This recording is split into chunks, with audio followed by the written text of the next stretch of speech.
Giving you the information you need, this is Inside the News. Here's Guy Wehman, Ben Brunson, and Frank Vernuccio. Welcome to another episode of Inside the News. Glad to have you with us. I'll tell you what, we've got great stuff we're going to talk about here. But first, let's introduce the guys here. We've got Ben Brunson. Ben Brunson, how you doing? I'm doing great, enjoying Florida right now, even though it's a little rainy outside. And Frank Vernuccio, how you doing? Greetings from New York City, and watch the exits at the George Washington Bridge. People are leaving because of those taxes. Okay, we got them. Frank, I'll tell you what, this is exciting news. It was just over the weekend, and when we start to get more of the details, by the way, if you're watching on YouTube, we want you to hit that like button and subscribe to it. And if you're listening on our affiliates, tell your neighbors and friends, because this is one of the great segments we're going to be doing. We got him, and it's the rescue, and they call them call sign Dude 44A and Do 44B. Go, Frank. The full force of the United States was behind rescuing these two brave pilots and the Wizzo, the guy who does the weapons on the F-15E. Some people have questioned, why did we spend such a fortune recovering two pilots? Why did we use so many aircraft, just about everything in the inventory to do this? Well, the fact is, our servicemen and women are the bravest on the planet and the most capable on the planet. And they are so because they know that the full power of the United States is behind them. They know that no matter how dangerous the mission is, no matter how far behind enemy lines they go, they are safe in the knowledge that the United States will rescue them if something goes wrong. Now, this heroic rescue, it's absolutely torched the hearts of all Americans who care about this stuff, demonstrates why we are as capable as we are on the field of military endeavor. Congratulations to everyone involved in this rescue. Okay, Ben, this is absolutely fascinating. Over 150 aircraft was used in this extrication of these two young men. And, well, they're not super young because the one was a full-blown colonel. That guy was seriously hurt, though, Ben, which is absolutely amazing in and of itself that he was bleeding and still climbed 7,000 feet. Well, you're highly motivated when you know people are out to kill you. So, that's when the SEER training kicks in, survival, evasion, resistance, and escape. Every pilot goes through it. A lot in the Army go through it. Every member of Special Forces goes through SEER training. Rangers do it. It is important training. Look, it's interesting to me because there's a lot of misinformation going around about his rescue. I think a lot of it's deliberate. It comes out of the White House. We caught the president in a very clear disinformation statement a week or so ago when he said those three F-15s taken down in Kuwait were shot down by Patriot missiles. They were not. They were shot down by a Kuwaiti F-18. I know that for a fact because I've seen 3 different videos which documented all of that. So he did that to protect the Kuwaitis from recrimination. And in this case, there was a lot of the first 24, 36 hours, a lot of statements that we're looking for him, don't know where he is. I can tell you, we knew where he was from the moment he hit the ground. He had a C-cell unit, which is an emergency beacon locator, which sends encrypted messages like burst transmissions that are picked up by satellite that show his exact position. They're two-way communicators. They allow him to text back and forth with Americans looking for him. So the problem he had, the Wizzo, the weapon system officers, that obviously they ejected at night. They were in mountainous terrain. Anyone who's parachuted knows that you don't want to land in mountainous terrain, and you certainly don't want to do that at night when you can't see what's below you very well. So not surprising that he was injured. Don't know exactly. They haven't released his injury, but wouldn't surprise me if he broke a leg or something along those lines landing. So it was a heroic effort to get to a spot where he could hide.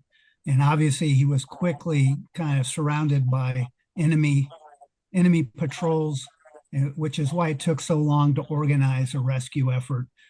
We flew SEAL Team 6, apparently, and probably Delta operators as well. We flew in Little Birds, OH-6 Little Birds inside C-130s into an improvised airstrip. And so they could operate the Little Birds.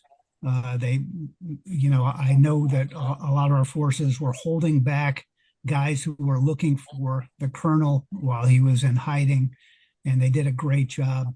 Unfortunately, we had to destroy two MC-130Js, which are specialized aircraft and very expensive, but worth every penny to go get our guy out. And Frank said it well. Men and women go into harm's way on behalf of the U.S. military. And one of the reassuring things that allows them to do their job and focus on it is the knowledge that we will spare nothing to go rescue them if they go down behind enemy lines.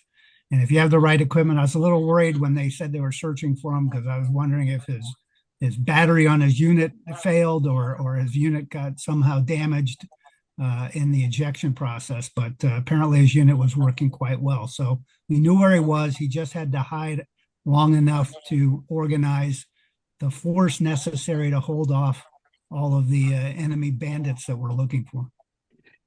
Frank, this is a two-seat aircraft. It was the Strike Eagle, the 15 Strike Eagle, and the front seat was known as A. The back seat was B, and their code sign was Dude 44. So that's why it was referred to as 44A and 44B. And unlike Afghanistan, where we left all that equipment behind, billions of dollars worth of equipment, we left it behind. This was instructed that those two aircraft that Ben was referring to, we blew them to smithereens. There was nothing left of those, so that they could not get to it. And that was the genius of this operation. Yeah, exactly. And nothing shows more the difference between the Trump administration and the Biden administration as this common sense situation where they blew up those aircraft. It's not an act of genius. It's an act of common sense. We went 4 years without any sense of common sense in the Biden White House. We went 4 years with an open border. We went 4 years basically with red lines that we didn't enforce. Much of what the Trump administration is doing is, of course, great, but the fact is it's also just plain common sense. And the contrast between what happened during the Trump administrations and what happened in the Biden and the Obama administrations is just that, a contrast between common sense and, to be quite blunt, sheer idiocy. What was interesting is that Raising Cane was in on the press conference, as well as John Ratcliffe with the CIA. But Raising Cane, he mentioned something that I caught. He says this was a no-fail mission. There was no other option here. We are not going to fail. And I like that positivity. And it's like, this is a no-fail operation. Ben? Well, it exemplifies the leadership of General Kane since he took over as the chairman of the Joint Chiefs of Staff. What a great elevation. We got rid of frankly, a traitor to this country in General Milley, who was completely interested in woke idealism and was destroying our military from within. A man who stated openly to the world that he would have called the Chinese to inform them of orders from the president, his commander-in-chief, to attack China. That is as treasonous as anything Benedict Arnold ever did. So it's we have upgraded our military across the board tremendously, and it's paying dividends right now. And I want to give a shout out to Eglin Air Force Base, because Dude is the call sign for the 85th Test and Evaluation Squadron, which flies F-15 Strike Eagles, part of the 53rd Wing at Eglin. And that's where these guys are home based. And so God bless them. I don't know if they'll be staying in theater and going out on a new F-15 or not. The one guy who's wounded will be home soon, and God bless him and his family. Frank, not one of our soldiers were killed in this operation. I mean, when you send in 150 plus aircraft into there, there's all these other people that, when we blow up these couple 130s and everything, and okay, there was a couple of injuries, but not one person was killed. One of the contrasts between how the Pentagon is operating under the Trump administration, how it operated under the Biden administration, also under the Obama administration, is a return to training.